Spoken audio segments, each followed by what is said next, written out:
opportunity for the public to address the board. Before the public starts, could I interject one thing, please? Sure. At our June 11th, at a June meeting, it would be the 19th, I took public input questions which were displaced in my move, and I have them to submit. Should I read them? Should I just give them? Well, maybe at the end of public input, you can, while we're still in Okay. public input, you can. And I have to apologize, Todd, one of the questions was for yours, but my school board box was behind the piano and I needed to wait for someone to move the piano to get your question. Thank you.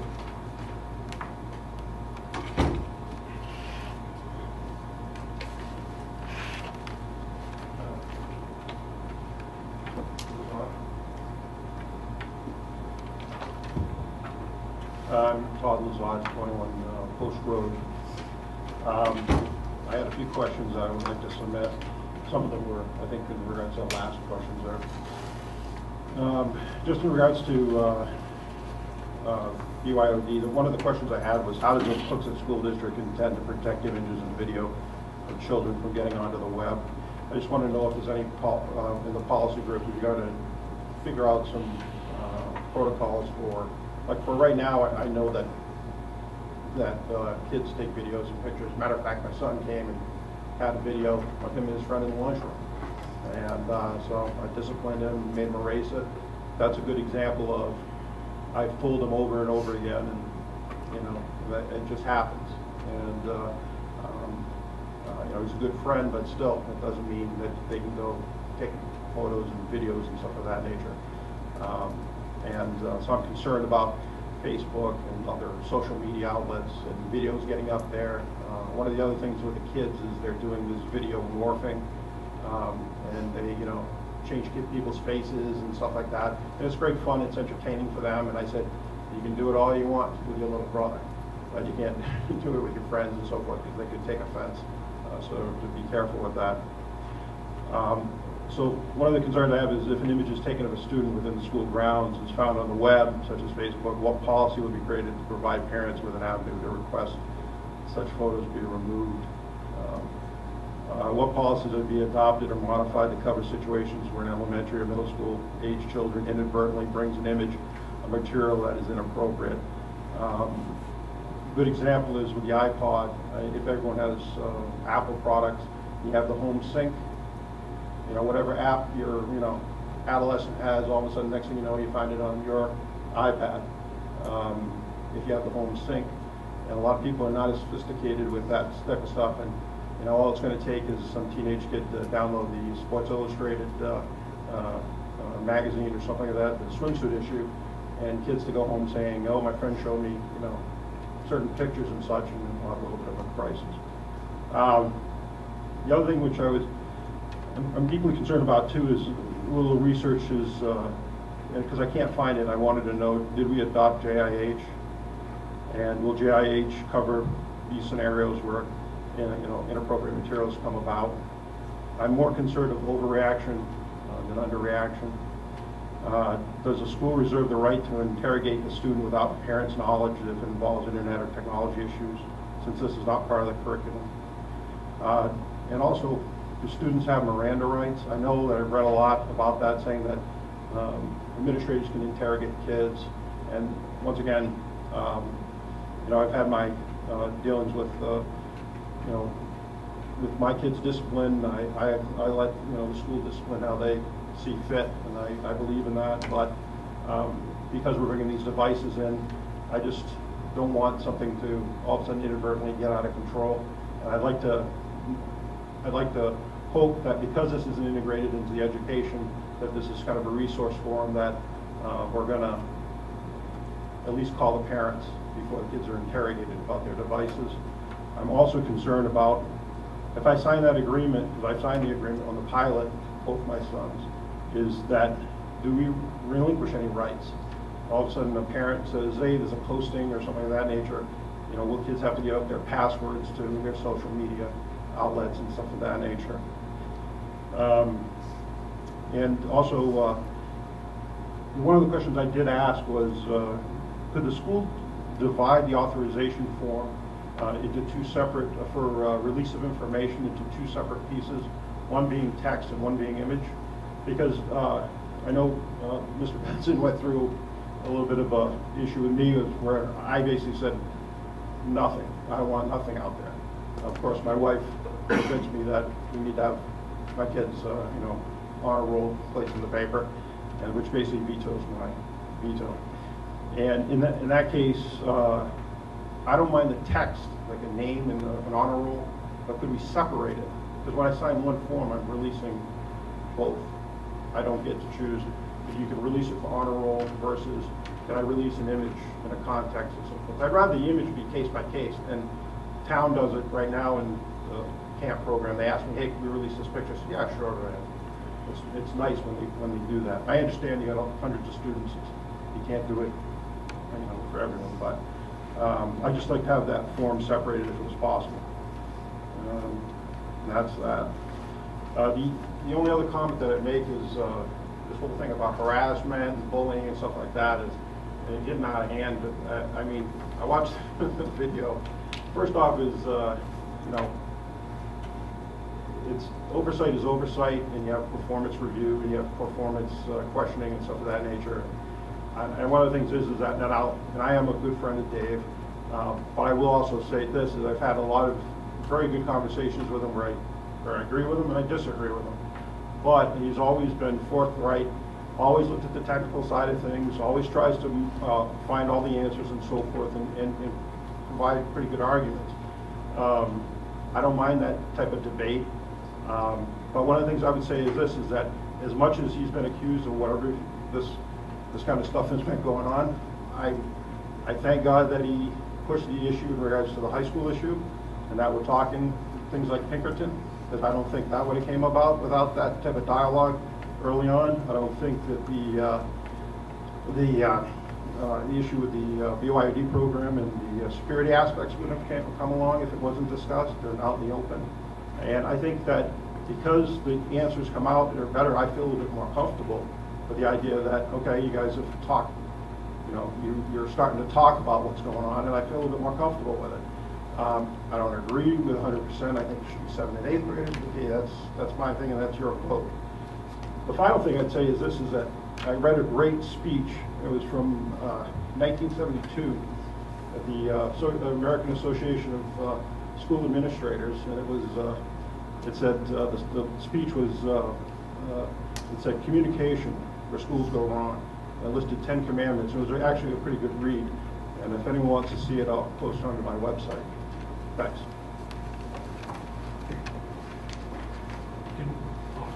We have copies. Yeah, you have copies of Thank you.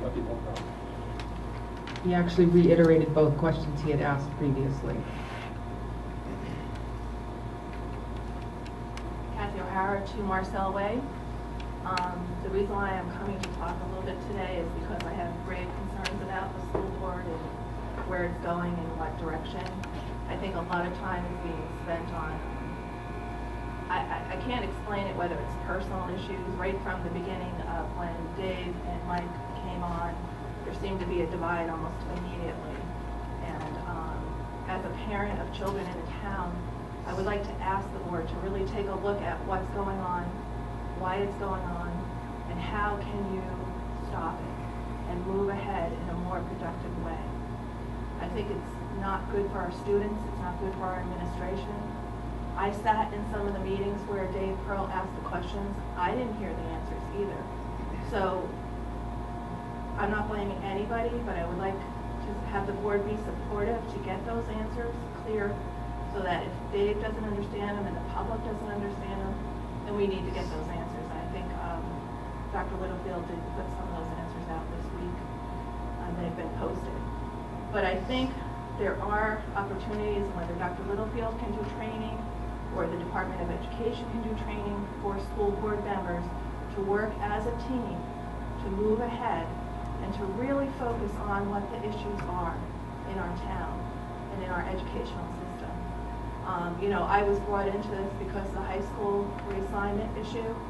Dave Pearl gave me the courage to ask the questions I needed to ask, which I would not have done if he was not there asking them.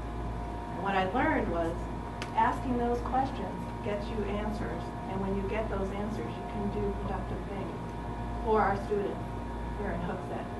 So I urge you, please, to kind of step back, take a look at what's going on, and how you can make it better for our students. Thank you.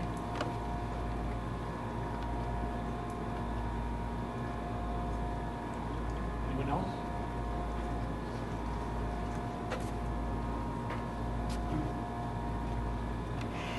Good evening, Mark Weevil, M-A-R-C, M-I-V-I-L-L-E. Firstly, this is not on my notes, but regarding the whole taking of the minutes and the harassment, bullying issue. As a matter of truth and disclosure, as a very concerned citizen who attended that meeting on July 11th, what I witnessed was appalling. And so I took it upon myself to transcribe those minutes and send it to Mr. Pearl. I have a copy of it myself to prove it, if you'd like. It took me 3.5 hours to transcribe those minutes, word for word. Even the ums and the ahs are in there, or repetitive words. Every word I can vouch for. And I'm challenging all school board members to watch that video and read along. I did not miss a word. Reflections are even posted into it. I was very upset. As far as I'm concerned, if the word harassment is used, I'd like to give you guys the benefit of the doubt that maybe you used the wrong word perhaps, and you didn't really understand the legal ramifications of what the word harassment means. Because harassment is zero tolerance. And everybody knows that who's in the business. I'm thinking that maybe you used the wrong word. And I'd like you to reflect on that. I don't deal with apologies, because I personally don't expect one, but everyone who was here that night, and Mr. Rago said in the paper that everyone who was here that night knew about it, knew what was going on. Yes, I was here, and what I saw was appalling. It was an attack on another school board member. And I'm not going to use the word harassment. And I'll stop it right there. I want to also submit a right to know, a verbal right to know request to compel all school board members to watch that video. It is that important, especially when you're using the word harassment. Zero tolerance in schools, zero tolerance in school districts, and zero tolerance in the workplace. That is a verbal right to know. I intended to change the subject, and also, I haven't said this yet, I guess I'm in an edgy mood right now because of that last meeting as well. When I attend business meetings as well, and everyone seems to know this who attends business meetings, there's been talk around here about laptop use in this meeting here on a regular basis, and I have the highest, utmost respect for the principals and those administrative people who have their laptops open. But nothing I'm saying right here is on their laptop right now. Nothing. The follow-up before was, well, they're following along or whatever, they're doing their homework. But nothing I have said right here needs to be paying attention to me right now. And I think it's rude, unprofessional, and immature for them to be doing so. On a lighter note, to feed the school board some information, I attended a meeting last Thursday of the Comcast Cable TV Contract Renewal Committee for the town of Hooksett. I'm also a member of that committee. During that meeting, the Comcast representative casually informed the committee of a program provided by Comcast that I feel that this school board will be interested in approving and adopting, since your responsibility is to the welfare and benefit of all school children. The Comcast program is called Internet Essentials and is federally mandated for Comcast to implement, with the weight and blessing of the government's approval and encouragement to expand within all schools around the state and country. Internet Essentials is managed through Comcast by offering internet access and computer equipment at a reduced rate to children and their families, who are eligible to receive either free or reduced rate for school lunches as well. The program is processed by a third party to ensure total privacy and security of the children involved. There's little for the school district to do about it. The students contact Comcast to approach this. Those families who are interested in subscribing to the federal Internet Essentials program merely need to contact Comcast to register and join. Comcast is willing to print up all the necessary and essential flyers in order to contact the parents of each student to make them aware of the opportunity to acquire inexpensive internet and equipment. The identities of the students involved are kept confidential within the daily implementation of the program at school level, and it has minimal involvement in the schools to carry out and track during the school lunch periods without anyone knowing who is involved or not.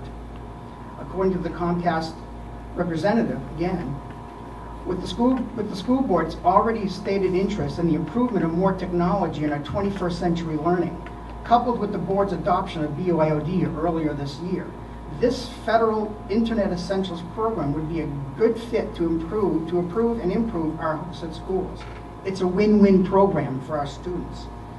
It is my understanding that most schools have already approved this program and that Manchester schools are set to start it as well, while Hooksett School Administration has not yet conceded to its approval. Comcast has printed up 15,000 flyers, according to the Comcast representative, to send out to Manchester families to describe the program and its benefits. Perhaps Mr. Tercey could expand on that to speak to this program while he's present at this meeting and offer his thoughts to vouch for the Internet Essentials. Finally, I'm curious as to, getting back to the other issue, I'm curious as to, Mr. Chairman, please clarify my understanding of an aspect of these proceedings. I would like to know from you what the formal organizational structure is for this school district as it relates to the hierarchy of authority. Is the school board regarded to be the highest level in the administration, or is the administration considered to be higher in stature than the school board? Who works for whom? Who is accountable to whom? Who answers to whom? Who reports to whom? Who has the ultimate authority to make decisions and or to give direction to whom? Who must defer to whom in its responsibilities? Thank you for your time.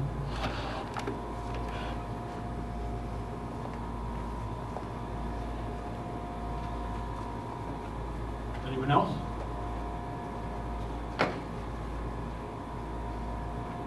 Okay, we'll move on to item 5 of the agenda, Manchester High Schools.